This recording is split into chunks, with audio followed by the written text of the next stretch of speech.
episódio de hoje vamos levar-vos ao Kuwait. Bora lá embarcar em mais uma aventura!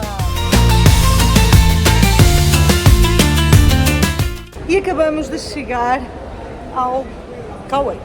Portanto, estão a ser 2:15 da manhã, já conseguimos passar nos trâmites fronteiriços e vamos agora tentar apanhar um táxi para dormir, porque nós estamos completamente knockout.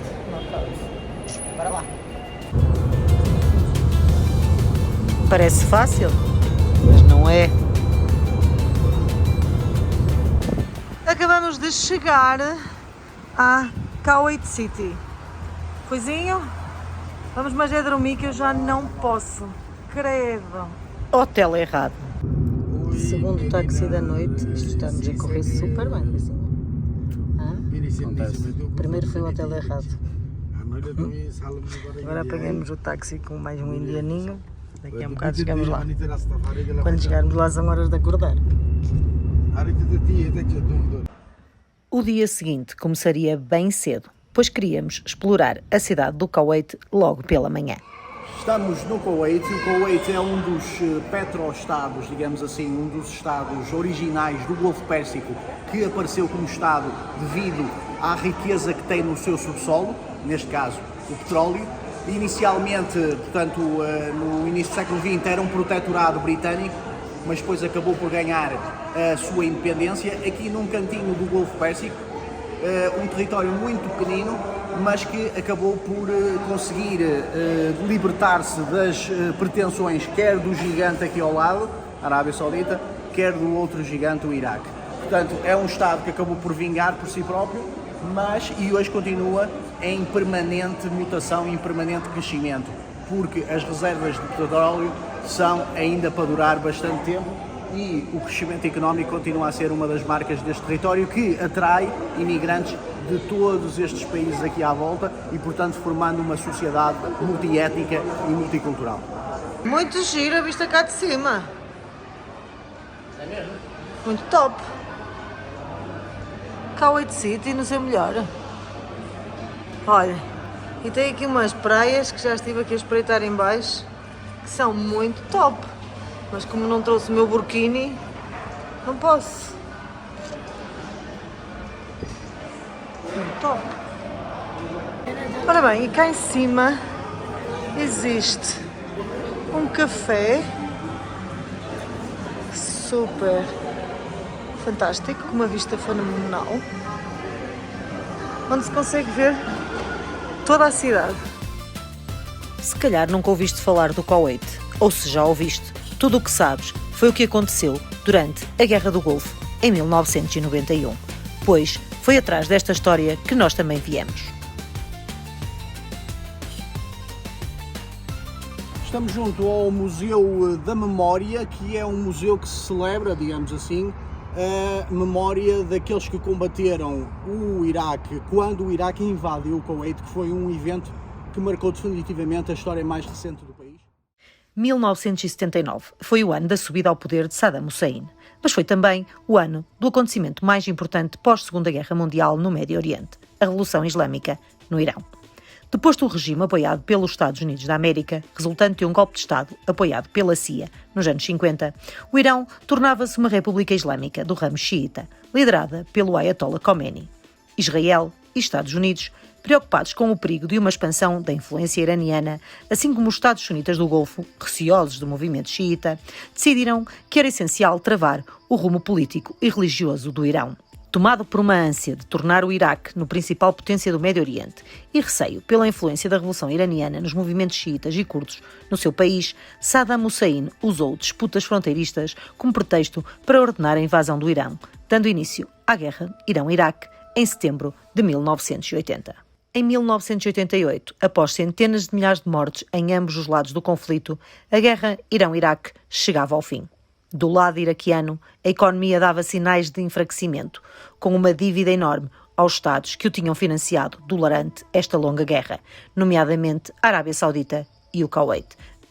Com o fim da guerra Irão-Iraque, Saddam Hussein viu-se a braços com uma dívida externa enorme e problemas internos com fações que tinham tomado o partido do Irão, nomeadamente as forças curdas. A questão do Kuwait, a quem o Iraque devia bilhões de dólares, era particularmente importante e os níveis altos de produção de petróleo mantinham os preços num patamar que não beneficiava o regime iraquiano. O Kuwait, apesar de pequeno, tem imensas reservas de petróleo e em alguns dos principais campos iraquianos de petróleo encontravam-se no sul do país, em redor da cidade de Bassorah e junto à fronteira com o Kuwait. Aliás, as disputas territoriais junto à fronteira, com acusações de ambas as partes, eram frequentes.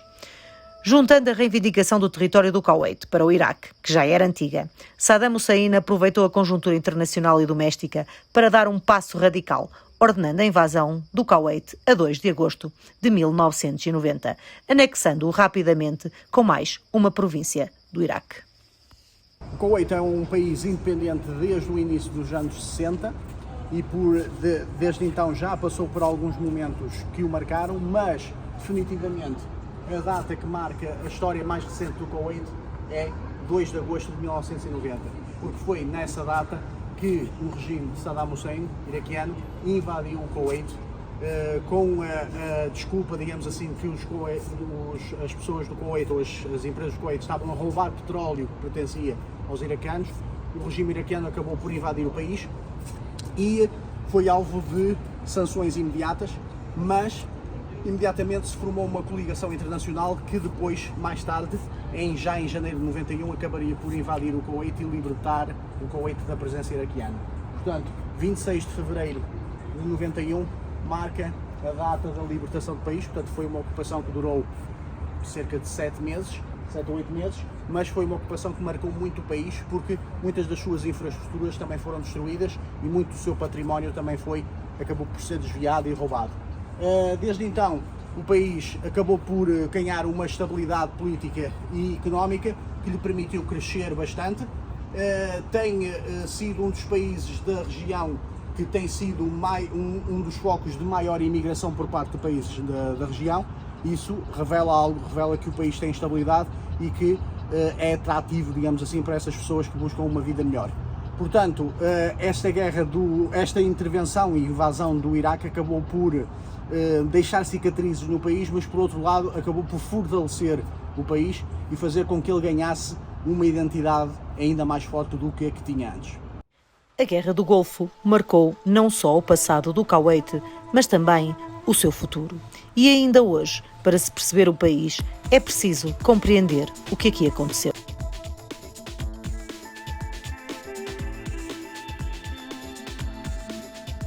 A figura do sheik, eu acho que é um sheik, está em quase todos os lugares.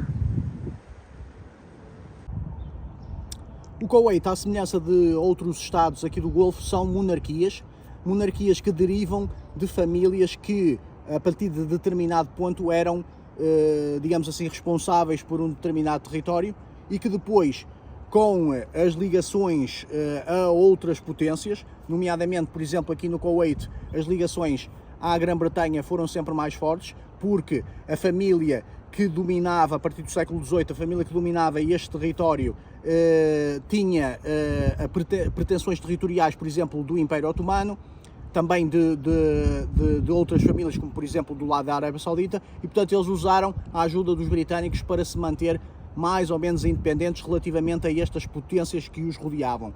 Tudo mudou depois no século XX, quando se descobriu o petróleo, e a partir daí as ligações entre a Grã-Bretanha, nomeadamente, e a família reinante foram ainda mais fortes, e finalmente na década de 60 o Kuwait tornou-se independente e a família Al-Sabah, que era então essa família que tradicionalmente governava este território, acabou por se tornar a família reinante do novo país independente e que continua até hoje. Portanto, uma monarquia com uma Assembleia Nacional para a qual há eleições, mas o chefe de Estado, o representante máximo do Estado do Kuwait, é então o Emir do Kuwait, portanto a família reinante. A posição estratégica e geográfica do Kuwait, no extremo noroeste do Golfo Pérsico, espremido entre o Iraque e a Arábia Saudita, confere a esta zona da foz do Golfo uma imensa importância estratégica no controlo das rotas do petróleo. Decidimos sair da cidade do Kuwait para rumar mais a norte no país, em direção à fronteira com o Iraque e a zona onde estão os campos de petróleo e as areias do deserto que parecem ser implacáveis para com as populações que habitam estes territórios. Saímos da cidade do Kuwait e já estamos a atravessar o deserto e isto não tem absolutamente nada, só areia. De vez em quando, muito de vez em quando, vê-se uma tenda no meio do deserto e meia dúzia de camelos, mas a esmagadora maioria das populações que viviam nestes desertos já saíram para ir para as cidades. O dinheiro proveniente do petróleo tem criado uma classe média cada vez mais empoderada no Kuwait e a maioria das populações que viviam em aldeias e eram nómadas no deserto acabaram por deixar esta vida e refugiar-se na cidade do Kuwait. Chegamos à praia, Ruizinho. Vai um mergulho.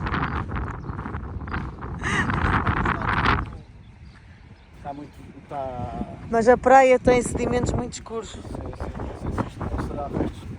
Deve ser, porque também já era assim. Em Bandarabas, do lado do Irão, no Golfo Pérsico. As praias também eram assim.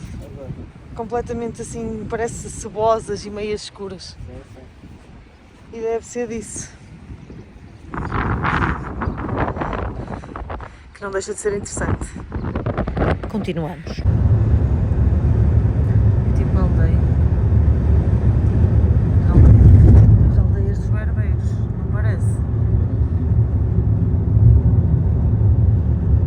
E que até aquelas coisas parecem as mesmas da Jordânia. Os berbeiros da Jordânia. Os povos originários do Kuwait eram tribos árabes da Península Arábica, destacando-se os beduínos, nómadas do deserto, e clãs sedentários, como os Bani Oteba. Os beduínos eram criadores de camelos nómades que habitavam o deserto e formavam parte da ancestralidade nativa do país. Já os Bani Oteba eram uma confederação de clãs árabes que migraram do interior da península e se fixaram na costa do Golfo Pérsico. Hoje, a maior parte de quem vive no Kuwait é formada por imigrantes e expatriados da Ásia e de outras partes do Médio Oriente. A sociedade do Kuwait mudou. O Kuwait tem uma forte comunidade imigrante de várias nacionalidades e uma delas são filipinas. Há muitas mulheres filipinas que vêm para o Kuwait para funcionarem como empregadas domésticas, serem empregadas domésticas, serem nénis de crianças. E hoje, como é sábado, estão aqui imensas delas sentadas juntas na marginal à espera do pôr do sol. E o sol já está a descer, hoje está um bocadinho envergonhado, está escondido atrás das nuvens, mas daqui a um bocado já vai aparecer. Como hoje é sábado, a malta veio toda a fazer piqueniques aqui para a marginal, portanto está cheio de gente. E apesar de ser dia dos namorados, também tem alguns casais, a maior parte são mulheres, está tudo cheio de mulherada. Mas as mulheres que aqui temos não são mulheres árabes, são mulheres imigrantes. A esmagadora maioria delas são filipinas, nesta zona, e bastantes indianas também, paquistanesas e do Bangladesh, portanto, do subcontinente indiano e ali do Sudeste Asiático, mas principalmente das Filipinas. O Kuwait mudou muito nos últimos anos, mas a sua forte comunidade imigrante é uma das suas principais características. E hoje viemos comer comida iraniana, não é, Rui? É verdade. Já que o Irão está aqui já do outro lado do Golfo Pérsico, viemos experimentar a comida do Golfo Pérsico. E uma coisa que eu nunca tinha visto. Queres-nos contar o quê? Azeitonas fritas. Agora mostra como é que é por dentro. Já é mesmo azeitona? Mas não tem caroço ou tem? Não. É recheado. Muito bom. Que pinta. E hoje estamos a beber mojitos de morango e de menta, mas sem álcool. Porque o álcool nada. E o álcool nestes países é proibido. E já que estamos à mesa do Médio Oriente, temos uma salada fattoush. Salada fattoush, que é típica do Líbano, mas que já está espalhada por todo o Médio Oriente também. Boa. Comida iraniana à mesa. O arroz iraniano é qualquer coisa. Ruizinho, queres-nos contar que pratos são estes? Portanto, temos arroz de açafrão com um estofado de vitela com feijão vermelho e Espinafres, espinafres, uma mistura de ervas, acho eu. Vamos ver o que sai aqui. E temos uma perna de cordeiro com arroz. Vamos pensar, é arroz iraniano, só que não sei qual é. É arroz de açafrão. Não, pulau. Acho eu. Perceber a história do Kuwait é essencial para conseguirmos assimilar um pouco melhor a sua cultura. Amanhã seria dia de embrenharmos num Kuwait mais tradicional.